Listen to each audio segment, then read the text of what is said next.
Día especial, por eso la adelantamos con Nico Moñi de Historia Problema. Nico, buenas tardes, ¿cómo andamos? Buenas tardes, Luciano, ¿cómo estás? Bien, ¿vos? Muy bien, muy bien. Acá con el Día de la Diversidad Cultural, el Día de la Hispanidad para los españoles, Sí. el Día de Colón para los estadounidenses. ¿Qué más tenemos? El Día del Descubrimiento, todavía en Chile se llama el Día del Descubrimiento de América. Mirá. Si bien extraoficialmente la gente le fue cambiando el nombre, algunos le dicen Día de la Raza, otros le han intentado otorgar también un sentido parecido al de acá, el de la diversidad cultural. Oficialmente ningún decreto le cambió el nombre y sigue siendo Descubrimiento de América. El Día del Descubrimiento de América en Chile, ¿no? Pero bueno, en España... En España se celebra el Día de la Hispanidad se celebra el Día de la Hispanidad. Como el punto máximo del imperialismo, si se quiere, de las coronas de Castilla y Aragón. Y que hay que decir lo que fue. Para ellos Sí, es un hecho de, podemos decir, de orgullo o algo que recuerdan como la Belle Époque, digamos, como la mejor época. Las viejas glorias de su imperio. Y sí, fue la época donde su imperio se empezó a expandir y bueno, llegó a ocupar todo lo que era, o lo que es hoy América Latina, incluso hasta las costas de lo que hoy es California y demás. Y después en Asia hasta Filipinas. Entonces, y no solo eso, ¿no? Porque arranca con el matrimonio entre Fernando e Isabel, unificación de los dos reinos, reconquista de España, alejando a los moros después de 11, 12, 13 siglos de presencia, Santa Inquisición, no solamente para ir contra los moros, sino contra los judíos, y después todo el imperialismo que mencionaba. Entonces para ellos es el punto máximo de la época dorada del Imperio Español. Absolutamente. De hecho, bueno, por algo tiene tanta polémica, ¿no? Sí. Digo, si no estaríamos hoy acá. Y de hecho, para mí es interesante arrancar por ahí, porque el día como decíamos, ¿no? De la diversidad cultural, de la raza, fue cambiando mucho a lo largo de la historia en qué es lo que se conmemora y qué es lo que se celebra. Y para mí es recontra interesante, porque nos muestra cómo la historia no es algo del pasado. Bien, siempre decimos la historia, lo que está allá atrás, o a veces vamos a la escuela y siempre era como algo aburrido, algo que estaba escondido. Entonces siempre decimos, es interesante analizar la historia porque la historia es algo del presente. Los problemas del presente los proyectamos hacia el pasado y vemos o cómo fueron resueltos en el pasado, sí, o cómo nos afectan en el presente esos problemas del pasado. Y hoy este problema nos afecta un montón. De hecho, bueno, como decías, tenemos el librito ahí de Bartolomé de las Casas. Bartolomé de las Casas podríamos decir que es el ideólogo o el teórico de la justificación de la colonización española en nuestro territorio. Es difícil. Algunos lo marcan a él más que como el ideólogo, como el creador de la leyenda negra. Como el primero que hizo una denuncia fuerte de los abusos de poder por parte de los españoles con las comunidades indígenas en ese momento del Caribe, recién, cuando apenas llegaban los españoles. Bartolomé de las Casas va a ser uno de los que va a promover con sus denuncias que se hagan las leyes de Burgos, que son unas leyes que se hacen en 1515, 1512 son las primeras leyes de Burgos. Súper reciente, o sea, ahí nomás del descubrimiento de la colonización. Exactamente, de los primeros años, porque los españoles ya habían visto enseguida la potencialidad que tenía este territorio para desarrollar la economía, para desarrollar su propia economía, ¿no? Y viendo el grado de desarrollo con los primeros pueblos que se encontraron, siempre hay que acordarse que esos llegaron o sea, Colón llega a una islita de lo que hoy se supone que es Bahamas, es una islita muy pequeña. Donde las Antillas, sí. Sí, bueno, habitaba ahí un pueblo cazador-recolector, un pueblo de una vida muy, muy simple, podemos decir. Entonces vieron como una posibilidad de aprovecharse de ese pueblo, utilizarlo como mano de obra, utilizarlo como, en algunos casos, casi hasta esclavo. Y al ser un pueblo tan distinto, pasó esto que nosotros charlamos en otras columnas, que es el entender que un pueblo que es tan distinto a mí tiene que ser de otra raza. Es tan distinto a lo que yo conozco que es una persona, o como yo estoy acostumbrado a ver. Pero para los españoles de esa época no tenían el grado de ser humano, de persona común, eran inferiores los pueblos. Exactamente, de hecho, el categorizarlos como un pueblo, digo, de otra raza o inferior a ellos, podemos decir que les quitaba la carga moral, les quitaba ese problema de decir, bueno, lo estoy esclavizando a este sujeto, lo estoy poniendo a trabajar. Como si estaría matando un animal. Claro, en cierta forma es alguien que es menor a mí. Y de hecho, bueno, estas mismas leyes logran igualar estas primeras leyes que hacen toda una discusión entre los teólogos, incluso se debate si tienen alma o no los indígenas. Y cuando logran determinar que sí, que tienen alma y que son seres humanos, entonces pasan a otra parte donde dicen, bueno, si se resisten a nuestro dominio, podemos establecer una guerra justa. Y entonces a partir de ahí van a empezar con algo que se llama el requerimiento, y es que cada vez que llegaban a un pueblo nuevo que no había tenido contacto con los españoles, les leían un requerimiento. Claro, lo entendían perfectamente. Absolutamente, en otro idioma. Yo cuando lo explico esto en clases, les leo un texto escrito en noruego, digo, en un idioma que sea absolutamente desconocido para mis alumnos, porque eso fue lo que le pasó a estos pueblos, digamos. Les llegaron, les leían y decían, bueno, usted acepta el gobierno pacífico de Fernando VII, de Isabel... Fernando de Aragón. Fernando de Aragón. Y si no aceptaban y se resistían, bueno, se estableció una guerra justa, decían ellos. Y así empezaba el dominio. Bueno, Bartolomé de las Casas denuncia mucho de ese abuso de poder, y es que así va a ser conocido como pero esa denuncia, ese abuso, lo que no edulcora un poco, no justifica un poco, si se quiere, la conquista. Bueno, podemos decir que las distintas, siempre se las llamó como las distintas leyendas. Sí. Las distintas leyendas sobre cómo fue la conquista tienen su rasgo de edulcorado. La primera leyenda, y si querés vamos por ahí, que es la más conocida por nosotros y es la que establece el Día de la Raza, es la leyenda blanca o la leyenda rosa. ¿Cuál es esa leyenda?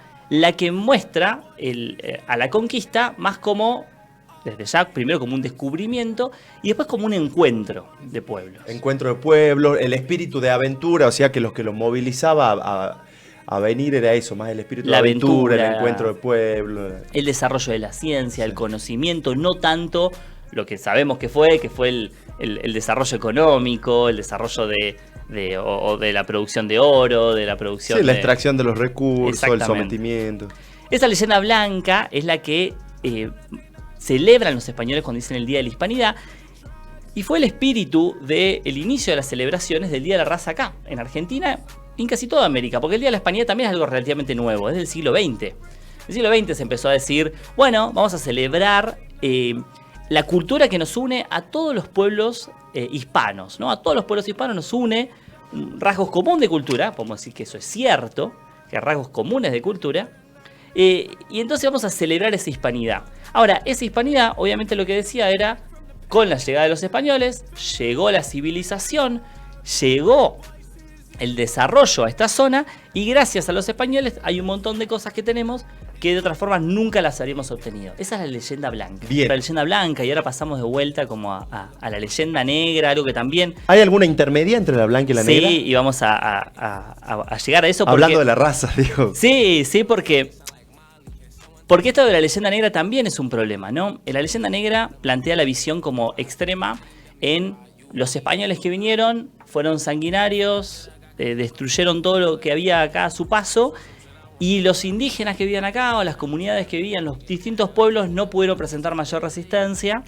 Y no solo eso, sino que eran pueblos pacíficos, hermanados, y que... Claro, de un extremo, españoles buenos, pueblos originarios malos, y del otro extremo, españoles buenos y al revés, digamos. Entonces, ninguno de los dos extremos muestra la realidad histórica como fue. No, y no solo eso, claro, sí. Aparte, no es una cuestión uniforme todo el territorio americano, no podés uniformar todos los pueblos originarios, no podés comparar el imperio inca con algún pueblo más chiquito de alguna isla del Caribe, hay un montón de diversidad también ahí adentro. Absolutamente, primero que el concepto de América no existía, es decir, el concepto de América es no solo el nombre América, que viene de Américo Vespucio, sino el concepto de que todos pertenecemos a algo similar, es un concepto que obviamente no estaba en esos pueblos porque tampoco tenían conocimiento, y eso es real, de todo el territorio americano. No claro. Había una cultura que hubiera recorrido todo el continente. Sí, obviamente cada pueblo habitaba en su zona y conocía eso, ¿no? Y entonces ahí es donde uno dice, bueno, sí, hay una parte en la cual uno tiene que decir que claramente hubo un genocidio, o sea, la población americana fue absolutamente destruida. Algunos hablan de números desde 20 millones a 600.000, que fue lo que quedó después de los primeros 100 años de la conquista, así que números de masacre. Pero que también es cierto que la cultura americana se formó con la influencia de muchos pueblos, no solo el pueblo europeo, sino los pueblos de Medio Oriente, sino pueblos que han venido, digamos, y que han inmigrado permanentemente hacia América. Entonces permanentemente se dice, bueno, ojo con decir que esto fue tan dicotómico, tan polarizado, sino que hay que marcar eso, y también hay que marcar que acá, bueno, había pueblos que eran imperios, y en tanto imperio también muchas veces someten a otros pueblos. Digo, el pueblo incaico, nosotros sabemos que para llegar acá a estas tierras, a las tierras de Salta, también tuvo que pasar por arriba a los diaguitas, en todo el Valle Calchaquí, por ejemplo, ¿no? Y eso también está bueno decirlo, no para justificar la invasión de los españoles, sino para matizar un poco y poder marcar los distintos puntos que a los que se puede llegar, ¿no? O sea, ni romantizar la conquista, ni romantizar la vida de estos pueblos anterior a la llegada de los españoles, de los portugueses, de los franceses y de los ingleses. Y también, del otro lado, tampoco hacer una exclusión total y decir, no, eran los españoles todos malos, los aborígenes se sacrificaban, se sacaban los corazones. ¿Por qué esas posturas tan opuestas? ¿Tiene que ver con esto? ¿Existió siempre esta dicotomía? ¿O ahora las redes sociales, la Big Data hace que todo sea hiperpolarizado en todos los ámbitos? A ver, hay que decir que sí, digamos, en primer lugar las redes sociales, especialmente algunas como Twitter y demás, que juegan un poco con el debate y con el tener que ir con la inmediatez de todos los temas políticos, y también lo corto y rápido hacen que todo se polarice mucho. Pero es cierto que estas visiones ya tienen su tiempo, solo que mucho más matizadas y trabajadas. De hecho, la postura de llamar este día 12 de octubre como Día del Respeto por la Diversidad Cultural es bastante más cercano a esta visión intermedia. ¿Por qué? Porque nos plantea la idea de, bueno, hay que darle entidad a los pueblos indígenas como marca la Constitución o como marcan los tratados internacionales, reconociendo lo que fue la conquista de América, pero también hay que hablar de la diversidad de otros pueblos y de todos los pueblos que conforman estas culturas. Entonces el Día del Respeto de la Diversidad ayuda... ¿Desde qué año se puso ese nombre? Ese nombre acá en Argentina desde el 2010. 2010. Bien. Sí, no, es un nombre bastante actual en cierta forma. Podemos decir que estaba bien criticado, mucho más desde lo que fue en 1992, cuando se cumplieron los 500 años de la conquista.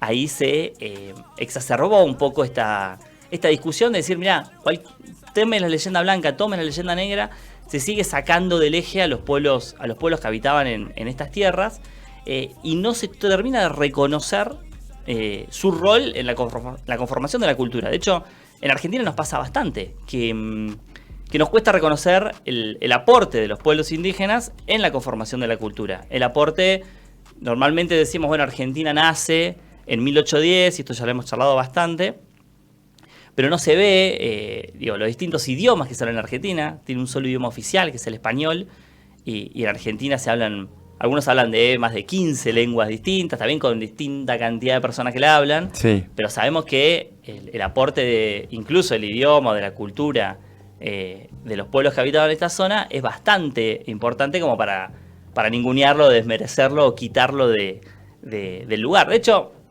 capaz que ya cerrando el capítulo, me parece que ya los próximos columnas no vamos a hablar más de raza, etnia, cultura, pero cerrando esta idea, hablar de la cultura y hablar de los pueblos que habitaron esta zona es una especie de superación en términos de términos, valga la redundancia. ¿Para vos etnia y raza es lo mismo? Etnia y raza están muy cerca. Están muy cerca. Están muy cerca. Si la raza era eso que decíamos, las marcas fenotípicas, es decir, lo que se ve, raza blanca, amarilla, marroncito, más negro, eso era la raza, eliminado porque entendemos que no existe y que no marca absolutamente nada en grado de desarrollo cultural. La etnia tiene un punto más, que toma el lenguaje, toma una tradición común, es un poquito parecido al término de la nación. Más nación, claro. Pero sigue siendo etnocéntrico, es decir, sigue estando parado. Nadie habla de la etnia europea. Sigue siendo un término que se utiliza para hablar de los pueblos no europeos. O minoristas, o minorías, claro, las minorías étnicas, limpieza étnica. Siempre se habla de pueblos que o son eso, una minoría, o no son los pueblos, llamemos hegemónico, un término que hoy... Claro, los Balcanes, los armenios. Nunca se usa la etnia para hablar del pueblo italiano. No, entonces cultura o pueblo son términos mucho más sociales que casi que no toman, casi nadie toma un término fenotípico o de aspecto para hablar de la cultura, y ese término más social. ¿Qué es la cultura de un lugar? las costumbres comunes, la historia común. ¿Y es porque eso es más arraigado con la realidad o porque es políticamente correcto? No, a ver, es una decisión política, eso es cierto, pero también es real, digo, porque volvemos a lo mismo. Sabemos que, digo, por ejemplo, Argentina, ¿cuál es la etnia argentina? ¿Podríamos ponerle un color de piel a Argentina? ¿Podríamos decir que hay una sola cultura o una sola etnia en Argentina? Y la verdad es que no.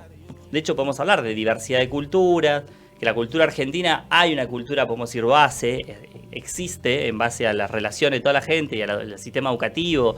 Y aquí hay cosas que son nacionales, pero después hay cultura de cada pueblo. Sí. Entonces yo creo que más allá de lo políticamente correcto, es un término que es más acertado para analizar la realidad que los términos de raza o etnia, que están un poco desactualizados o esconden otras intenciones más de dominación. ¿Te puedo leer un posteo de un diputado mandato cumplido de Salta? Tengo miedo. ¿Ah? No te digo el nombre si querés.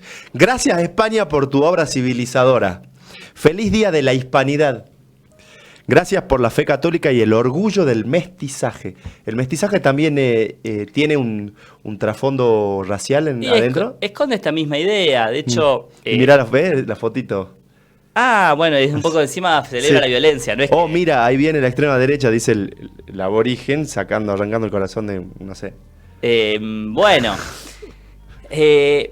a ver, ese mensaje no es raro y de hecho hoy circula bastante, incluso los españoles lo hacen difundir bastante. Quizá esto que vos Porque el decís Feliz Día de la Hispanidad es más, o sea, es más que fuerte. decir Feliz Día de la Raza o de la Conquista o de Sí, Colón. los españoles para asentar la dominación en este territorio llamaron a un mestizaje, llamaron a decir mézclense con los pueblos Sí. locales, porque eso también hace más eficiente una dominación. La dominación no se puede sostener por la guerra. Digo, esto es, Eternamente. eternamente la violencia no la puede sostener. Pero después, esta cuestión de la civilidad, digamos, de que trajeron la civilización, obviamente que es hiperpolémica, ¿no? De hecho, es muy lindo el relato justamente de Bartolomé de las Casas. Creo que era de Bartolomé de las Casas, ahora entré en duda, pero cuando acompaña y conoce lo que es Tenochtitlán, que era la Sí. capital del imperio mexica, el imperio azteca, donde hoy está la Ciudad de México. Y con lo que se encuentran cuando ven ese imperio, era una ciudad que era más increíble que cualquier ciudad de Europa que ellos habían visto, una ciudad mucho más ordenada, más limpia, destacan el olor de la ciudad, digo, como el aroma, una ciudad organizada sobre un lago. A mí siempre me vuelve loco pensar que la ciudad de Tenochtitlán, vuelvo a decir, donde está hoy México... El daño que hizo Cortés, ¿no? Bueno, claro, de hecho él decía ¿Ah? que cuando Cortés se estaba invadiendo, pedía que no bombardeen los edificios, y con los cañones no le peguen a los edificios, porque se daba cuenta que esos edificios no era cosa de un pueblo incivilizado, Claro. que no podía con ellos. Lo mismo ¿no? con las terrazas y los cultivos sofisticados del Imperio Inca, por ejemplo. Pero absolutamente, digo, el grado de desarrollo de estos pueblos era muy alto para las condiciones que había acá y para las condiciones que se necesitaba. Un pueblo no se desarrolla más que lo que necesita. Es decir, si España salió hacia el mundo, no es porque tenía un espíritu aventurero, sino como siempre dice otro americanista que es Enrique Dussel, España o Europa salió a la conquista del mundo porque su propio territorio se estaba muriendo de hambre, porque su propio territorio no daba para más de población, porque no podían acceder a los recursos básicos que necesitaban, venían de peste tras peste y tenían que salir casi desesperados. Yo siempre digo, piensen a Colón no como un aventurero, sino como alguien que estaba desesperado. Es decir, yo dice, estoy seguro que voy a llegar a algún territorio. Los cálculos le salieron bastante mal, por suerte se encontró con América. Pero hay que tirarse al medio del mar sin tener los medios técnicos. No tenían una brújula, no tenían el GPS desde ya, no tenían cartas, la cartografía. En la serie de Isabel se ve la desesperación, cómo iba a la corte portuguesa, volvía a Castilla. Estaba desesperado por financiamiento él. Porque sabían que era la única forma de poder recuperar algo de las riquezas, llegando a donde estaba la riqueza del mundo en ese momento, que era el Océano Índico, ¿no? El escenario donde está hoy la India, China, la península arábica, era el lugar al que había que llegar, porque ahí estaba la riqueza. Y Europa sale desesperada hacia ese lugar. De hecho, algunos autores hablan que el descubrimiento para los españoles de esas minas de oro y de plata, que se cuentan en millones de toneladas, es lo que le permitió el desarrollo. Es decir, exagerándolo y obviamente sin hacer historia contrafáctica, un Da Vinci habría sido imposible sin la riqueza aportada y el desarrollo que les permitió la conquista de América. Unos hablan de lo que se llamó la acumulación originaria, ¿no? Como ese impulso de riquezas que vino desde América, o que fue desde acá para Europa, lo que terminó permitiendo ese desarrollo acelerado de Europa en los años que siguieron, el 1600, el 1700, el 1800, son los años de esplendor de Europa cuando se desarrolla a niveles increíbles, y tiene que ver obviamente con el aporte de las riquezas de América, ¿no?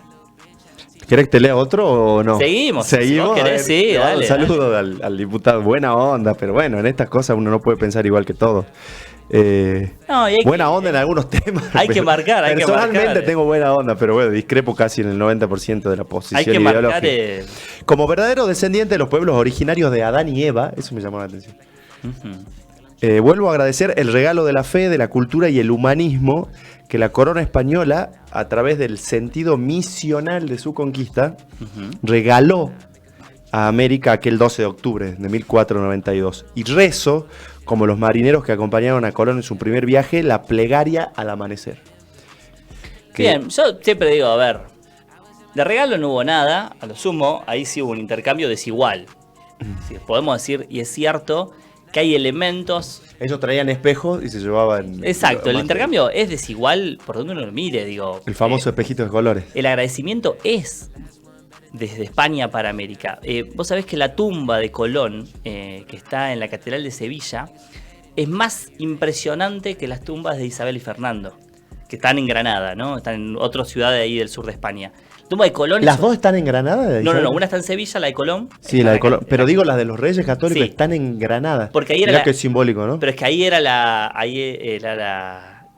No era la capital, pero sí fue donde se asentaron. De hecho, Claro, cuando termina la conquista de los moros, ahí se quedan en Granada. Sí, de hecho, Sevilla es el centro del comercio durante toda la conquista. Es el único puerto habilitado para entrar y salir de España hacia América. Después, de hecho, no es casual que de ahí después se cree, cuando esté cayendo todo, la Junta Central de Sevilla. Exactamente, Sevilla es la ciudad más poblada también. Ahí está hoy el Archivo de Indias, donde todos los investigadores que estudian esto van a leer los archivos de la conquista. Y decía, la tumba de Colón es impresionante. Está el féretro de Colón, sostenido, así muy en alto, sostenido por unas estatuas de 4 o 5 metros, que son las estatuas que representan a los 4 reinos de España. Y están los 4 cargando a Colón como una marca de realmente lo que significó Colón para ellos. Entonces, desde ya que no hay... nosotros no tenemos nada que agradecerles. Nosotros digo... hoy en día, ¿no? Porque vuelvo a esta misma idea. Nosotros no es que somos descendientes de esta primera comunidad que lo recibió a Colón en Bahamas, digamos, ¿no? Somos más descendientes posiblemente de los pueblos que habitaron esta zona, digamos, el sur de América, y también de la oleada migratoria. De las oleadas migratorias europeas. Pero sí hay que decir que, claro, en eso uno reconoce, digo, bueno, ojo, no podemos decir que eso no fue una matanza, no fue un genocidio, y a la vez sí podemos reconocer esta llegada. Podemos reconocer ambas cosas, digamos, no podemos decir una cosa sin la otra. Que gracias a que llegaron los españoles, hoy estamos acá. Porque sería raro, digo, también los españoles a principios del siglo XX... Porque también es ideológico elegir cuándo mirar el vaso medio vacío, medio lleno en determinada cuestión. Porque uno obviamente puede hacer un listado de las cosas positivas que significó la conquista y las negativas también. O sea, no deberían ser mutuamente excluyentes. Yo te diría que el aporte de los españoles a nuestra cultura tiene que ver más con la inmigración del siglo XX que con la conquista. Bien, de la conquista nos quedan pocos rasgos, digamos, de nuestra cultura. Sí hay que decir esto, cuando Europa estuvo devastada... el idioma podríamos decir, claramente. Hay cuestiones, digo, durante muchos años se habló de que América Latina, teniendo un solo idioma y teniendo una sola religión, tenía una potencia cultural muy fuerte. Digo, que todos sean católicos y que todos sean hispanos... era algo que servía para una unidad o una posible unidad contra Europa. Pero hay que decir que cuando Europa estuvo entre la Primera y la Segunda Guerra Mundial muy destruido y en las crisis que tuvieron, esos inmigrantes se vinieron para esta zona y ahí yo digo aportaron muchísimo a la cultura de acá, pero también estos pueblos recibieron, digo acá, lo que ya sí era Argentina en ese momento y ya sí era Colombia, Venezuela, Brasil, recibieron a los españoles, obviamente con brazos abiertos, como se recibe a cualquier inmigrante. Digo, hoy Son otros pueblos que también la pasan mal, como el pueblo de Venezuela, y se lo recibe como... El pueblo ucraniano tiene más de 7 millones de exiliados. Bueno, como todo el pueblo que... Porque uno entiende que las guerras y que incluso estas invasiones, uno no puede desarrollar ese odio contra el español.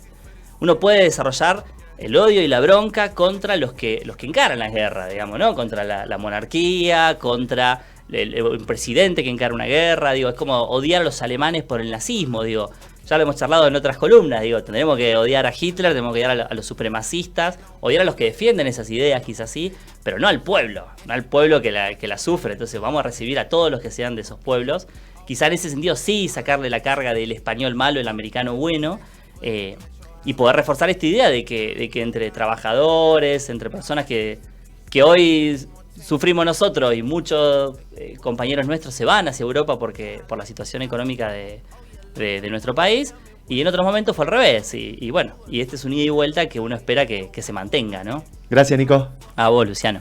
Ahí pasaba Nico Moñi de Historia Problema haciendo el segmento de divulgación histórica en un día muy especial, 12 de octubre, Día de la Diversidad Cultural. Esa es la consigna del día de hoy. ¿Qué opinan del día? ¿Tienen alguna anécdota interesante cuando hacían actos escolares, cuando eran chicos? Cuéntenos al 3874-664521 y participen del premio gastronómico de la Gran Pizza Salta, pero también vamos a sortear 4 entradas para el MAM, el Museo de Arqueología de Alta Montaña. Hacemos una tanda cortita, ya seguimos haciendo más Luciano Comunica.